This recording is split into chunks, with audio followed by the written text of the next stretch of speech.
Previous year question discussion series में geography में जो नेक्स्ट टॉपिक हम स्टार्ट करने जा रहे हैं वो है वेजिटेशन एंड बायोडाइवर्सिटी। ज्योग्राफी में ये एक टॉपिक है और इसी में जो सिमिलर क्वेश्चन यूपीएससी ने पूछे हैं उनको कंबाइन करते हुए हम इसका डिस्कशन करेंगे। मोस्टली जो यहां से क्वेश्चन पूछे गए फैक्चुअल जरूर है, बट उन फैक्चुअल क्वेश्चन में भी हम थिंकिंग के द्वारा कैसे अपने आंसर पर अराइव हो उसको हमें सीखना है। फॉर एग्जाम्पल क्वेश्चन है, कंसिडर द फॉलोइंग स्टेटमेंट, निम्नलिखित कथनों पर विचार कीजिए। Biodiversity is normally greater in the lower latitude as compare to higher latitude. Lower means 0 degree, higher means 90 degree, तो यहां पर ज्यादा है यहां पर कम है, सही है, तो ये स्टेटमेंट सही है। अब मैंने यहां पर ये वर्ड जब अंडरलाइन किए तो आपको इस तरह अंडरलाइन करना है, कीवर्ड्स को कैच करना है और सोचना है। सेकंड है, along the mountain gradients biodiversity is normally greater in lower latitude as compared to higher altitude। अगर ये कोई पहाड़ है तो यहां पर हाई बायोडाइवर्सिटी, यहां पर कम। अब हमें पता है कि your altitude mimics your latitude, तो 0 डिग्री पर है तो जो लोअर एल्टीट्यूड है वहां पर बायोडाइवर्सिटी क्या होगी, ज्यादा होगी, तो ये स्टेटमेंट भी क्या है, सही है। अगर ये सही है तो इसका आंसर है सी। नो डाउट ये क्वेश्चन सिंपल है, बट इन सिंपल क्वेश्चन को भी हमें केयरफुली आंसर करना, बिकॉज जिन क्वेश्चंस को हम जानते हैं वहां पर संभावना रहती है कि हम गलत करें अगर यूपीएससी थोड़ा भी ट्रैप डालता है तो। बिकॉज हमारा माइंड जो है उसमें सिस्टम 1 और सिस्टम 2 की फाइट चलती है। सिस्टम 1 जो है वह जो है अचानक जो रिपीटेटिव वर्क हो रहा है उसी पर वह काम करता है और अज्यूम करके चलता है यही होगा। बट सिस्टम 2 थोड़ा थिंकिंग माइंड है, बट वह थोड़ा लेजी है, वह थिंकिंग माइंड जो है वह हमें बिस्लेरी और बिल्सरी में अंतर है वह बताता है, बट बिल्सरी को भी हम बिस्लेरी खरीद लेते हैं, वह कारण है उसका सिस्टम 1, उसका कारण है सिस्टम 1। और इस थ्योरी पर जो है नोबेल प्राइज भी मिल चुका है, book thinking fast and slow, उसमें यह बताया गया और इसी से यूपीएससी प्ले करता है इन क्वेश्चंस में।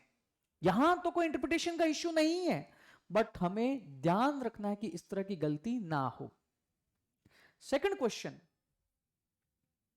If a tropical rainforest is removed, it does not regenerate quickly as compared to a tropical deciduous forest. This is because tropical rainforest जल्दी से ग्रो नहीं होता अगर उसको पूरी तरह डिस्ट्रॉय कर दें। क्या है reason?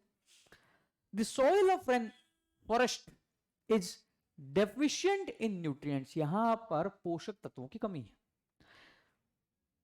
Propagals of trees in a rainforest have a poor viability, जो वर्षावन में वृक्षों के प्रवर्धनियों जो है, प्रवर्धरियों जो है उनकी जीवन शक्ति दुर्बल होती है, यहां पर जल्दी ग्रो नहीं हो पाते। The rainforest species are slow growing. The exotic species invade the fertile soil of rainforest. अब जो रेनफॉरेस्ट रीजन है वहां पर हाई रेनफॉल होती है, तो वहां पर लीचिंग प्रोसेस हाई है, लीचिंग हाई है तो जो मिनरल्स है वो है बह जाते हैं। अगर यह होता है तो वहां की लैंड फर्टाइल नहीं है, इस कारण वहां पर जो है लग्जूरियंट ग्रोथ नहीं होगी एक बार अगर आप उसको हटा दोगे। तो यहां पर सिंपली इसका आंसर है ए। और यह क्वेश्चन यूपीएससी ने इस तरह का एक ऑप्शन वह 2010 से पहले के जो प्रीवियस ईयर पेपर वहां पूछ चुका है। नो डाउट हम 11 से 21 तक का डिस्कशन कर रहे हैं, पर हमें जो और प्रीवियस है उन क्वेश्चंस को भी एक बार देखना है। जैसे 2021 में वाटर पर जो क्वेश्चन पूछा साइंस में वह क्वेश्चन 1994 में यूपीएससी पूछ चुका है, उसी क्वेश्चन को हूबहू रिपीट किया गया है 2021 के पेपर। बट हमें प्रीवियस क्वेश्चन जब करना है तो यह नहीं सोचना कि क्वेश्चन रिपीट होगा, अपितु हमें उनसे माइंड मेकअप करना है, हमें उनसे थिंकिंग को अडॉप्ट करना है। नेक्स्ट क्वेश्चन, नेक्स्ट क्वेश्चन है which of the following is or are unique characteristics of equatorial rainforest? Simply question। और यही अगर हम बात करें तो हमने सेकंड या थर्ड लेक्चर में भी जो है इक्वेटोरियल रेनफॉरेस्ट का डिस्क्राइब करते हुए यूपीएससी ने क्वेश्चन पूछा। तो यह 13 क्वेश्चन जो है वास्तव में 2021 में यूपीएससी ने इनडायरेक्ट वे में रिपीट किया है। क्या है? Presence of closely set trees with crowns form A continuous canopy. पूरा एक कंटिन्यूअस कैनोपी लेयर टाइप याद आ जाएगा, जो अगर हम एनसीईआरटी में पढ़ते हैं तो इस तरह की लेयरिंग होती है। को existence of large number of species, because वहां पर बायोडाइवर्सिटी क्या अधिक है, और presence of numerous varieties of epiphytes. और यही एपिफाइट वर्ड 2021 के पेपर में पूछा गया। और यह क्वेश्चन ऑल्दो जब हम क्लाइमेट जो है स्टडी कर रहे थे, क्लाइमेटिक रीजन जब उन पर क्वेश्चन कर रहे थे तो वहां पर हमने एक्चुअली इसको डिस्कस कर लिया था। तो यही क्वेश्चन हम कह सकते हैं इनडायरेक्टली 2021 में रिपीट हुआ है। अगर हमें ये एपिफाइट जो है, यह जो हमें अधिपादप अगर पता होते तो हम इस क्वेश्चन को कर लेते। इसका आंसर है सिंपली डी। अब यह क्वेश्चन हमें इस नजर से नहीं देखना कि रट्टा मारना, बट अगर यह क्वेश्चन है तो हमें इस तरह एक एक वर्ड पता होना चाहिए जहां पर यूपीएससी जो है खेल खेल सकता है। नेक्स्ट है 2018 का क्वेश्चन है, consider the following statement, most of the world's coral reef are in tropical water. यहां यह नहीं कर रहा है all of the corals are in tropical water, but most, most पर भी क्लिक करना, बिकॉज ऑल और मोस्ट में फर्क है। तो स्टेटमेंट क्या है? सही है, कि हमें पता है कि कोरल रीफ के लिए कंडीशन क्या चाहिए। अब इसको सोचने के लिए आप ग्रेट बैरियर रीफ को भी सोच सकते हो वहां से भी, या बेलीज को भी सोच सकते हो, जो आपके जो है जो नॉर्थ अमेरिका और साउथ अमेरिका के बीच में जो बेलीज है, जहां वर्ल्ड का सेकंड लार्जेस्ट बैरियर रीफ है, वो भी क्या है? ट्रॉपिकल। उससे भी सोच सकते हो कि मोस्ट होगा सही।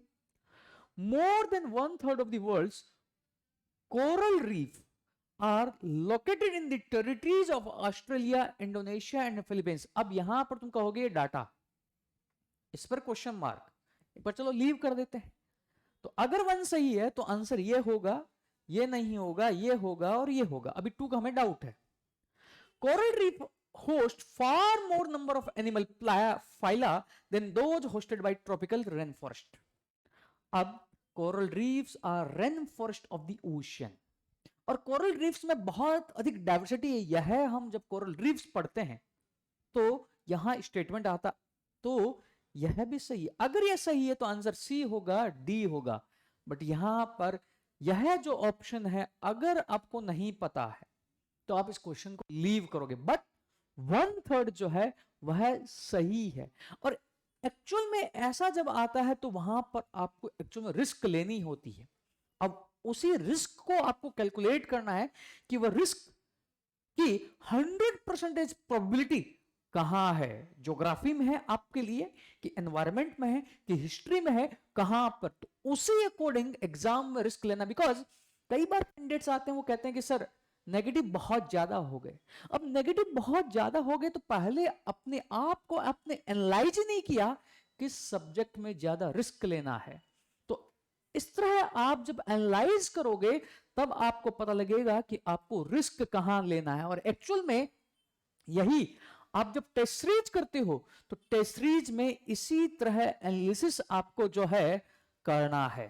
इसका आंसर है डी, 1 2 3 तीनों ही इसके आंसर सही हैं। नेक्स्ट हम देखते हैं question. Next question, the Himalayan range is very rich in species diversity. Which one among the following is the most appropriate region for this phenomena? Himalayan region में बहुत अधिक जैव विविधता है, उसका रीजन क्या है? अब जैव विविधता अधिक है तो उसके कुछ फैक्टर हैं। वहां पर क्लाइमेट क्या है, उस हिसाब से वेजिटेशन को क्या कर रहा है, सपोर्ट। और हमें पता है कि हिमालय एक हॉटस्पॉट एरिया भी है। अब यहां पर ऑप्शन देखते हैं। It has high rainfall that support luxuriant vegetative growth, ये आंसर हमें पता है, ये हो सकता है।